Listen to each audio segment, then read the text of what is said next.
조희대 대법원장의 사퇴 여론이 오늘 지금 과반에 육박하고 있어요. 세상에 어느 역사상 대법원장의 사퇴 여론이 이렇게 높을 수가 있습니까?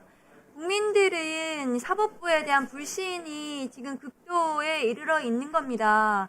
그런데 그 대법원의 지난 5월 1일 판결이 국민주권을 침해한 사법 쿠데타였다는 그런 정황이 너무나 많이 뚜렷한 상황이에요. 그러면 사법부는 국민 앞에 그 부분에 대해서 해명하셔야 되는데 해명도 하지 않고 제대로 된 이 불신을 해소할 생각도 안 하고 계세요. 국회는 국민을 대리해서 그것에 대해서 물을 수 있어야 됩니다. 조희대 대법원장은 한덕수 그리고 그 외에 기타 윤석열 등등과 같이 전화 통화했습니까? 그럼 그 사이에 한덕수하고 만나서 무슨 논의를 이 건과 관련해서 안 했다면 다른 논의는 했는지 조희대 대법원장 스스로 사법 불신에 대해서 해명하셔야 되는 거예요. 그런데 사퇴 여론이 이렇게 높은데도 불구하고 국회에서 아무것도 하지 않는다면 그것이 직무유기입니다. 사법부가 누구도 건드릴 수 없는 성역이라면 그럼 이런 사법 불신에 대해서 그럼 어떻게 해결해야 되는지 존경하는 국민의힘 의원님들 얘기를 한번 해보십시오. 이런 경우에 어떻게 해결해야 됩니까? 조희대 대법원장의 이 사법부에 대한 불신, 사퇴 여론에 대해서 국회가 어떻게 이 문제에 대해서 해결을 해야 됩니까? 이 사법 쿠데타에 대해서.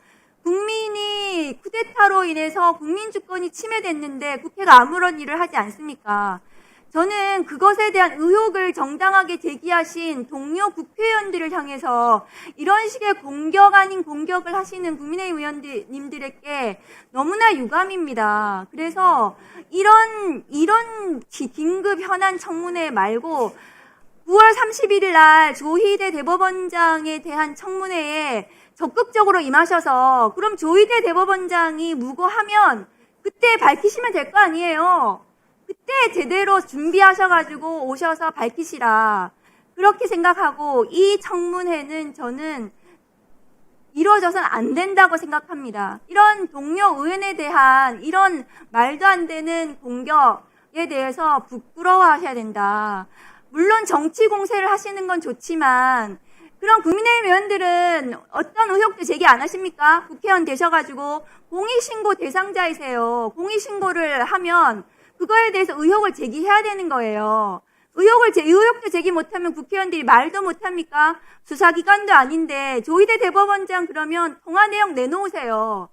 한덕수하고 안 만났다면 한덕수하고 통화 안 했는지, 윤석열하고 통화 안 했는지, 김건희하고 통화 안 했는지 기타 등등 통화 내용 내놓으시고 무고함을 스스로 밝히셨으면 좋겠어요. 그런 거를 9월 30일 날 한번 해보자는 거예요. 그러면 사법부의 불신을 스스로 해소하시라. 사법부의 독립은 스스로 지키셔야 합니다. 국민의힘 의원님들이 이런 식의 말도 안 되는 청문회 계획서를 가지고 오셔서 이렇게 하시는 것은 저는 반대합니다. 이상입니다. 네. 김영민 의원님. 여야 번갈아 가면서 하고 있지 않습니까? 지금 번갈아 가면서 하고 있습니다. 수고하십시오. 아까 먼저 국민의힘 소속 신동욱 의원님께 드렸고 지금 비교섭 단체 한번 드렸고 그다음 마지막으로 김용민 의원님께 드리고 있습니다. 네, 제가 먼저 발언하겠습니다. 좀 집중해 주십시오. 자, 한번 볼까요? 지금 우리가 조희대 대법원장 청문회 하려는 게 본질이 뭡니까? 본질이 중요합니다. 지금 본질을 자꾸 왜곡하면서 그렇게 얘기하시니까 사건이 흐려지는데 본질은 조희대 대법원장 그리고 이 대법원이 대선에 개입했다는 것, 국민주권을 침해했다는 것입니다. 결국에 사법 쿠데타를 저질렀다는 것이에요. 대통령 선거 직전에 가장 유력한 대선 후보 그리고 이미 민주당의 후보가 됐던 이재명 후보에 대해서 갑자기 전원합의체 2심에서 항소심에서 무죄 받았던 거 갑자기 전원합의체로 끌고 와서 9일 만에 기록도 안 읽고 판결했고 그 이후에 무슨 일이 벌어졌습니까? 5월 11일, 12일이 대통령 후보 등록일입니다. 아시죠? 이거 항소심에 파기환송해서 보냈더니 항소심에서 5월 14일, 15일 이때 지금 재판 열겠다라고 막 하고 있었습니다. 그러면 무슨 일이 벌어지겠습니까? 민주당은 대선 후보 등록일 이후에 대선 후보를 잃게 돼서 후보를 못 내는 상황이 되는 것입니다. 이것을 기획하고 실행했던 명백한 증거가 바로 그 판결들입니다. 매우 이례적인 판결, 매우 이례적인 재판 진행. 이것 말고 더 명백한 증거가 뭐가 필요합니까? 그런데 국민의힘 의원님들은 이것을 매우 좁게 좁혀서 조이대가 한덕수를 만났냐 안 만났냐에만 집중하니까 안 보이는 겁니다.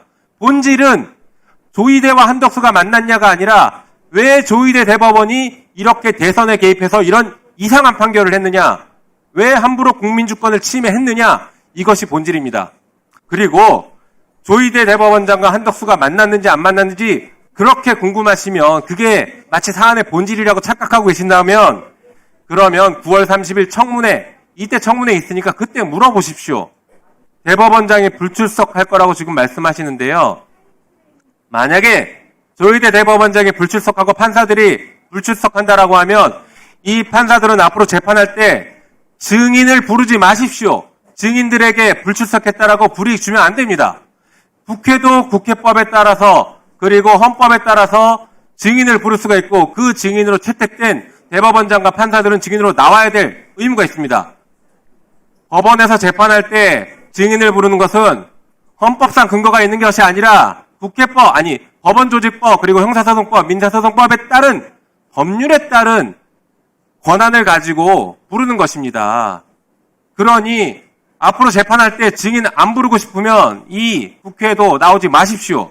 모순된 행동하지 말기 바랍니다. 그리고 우리가 금도는 넘지 맙시다.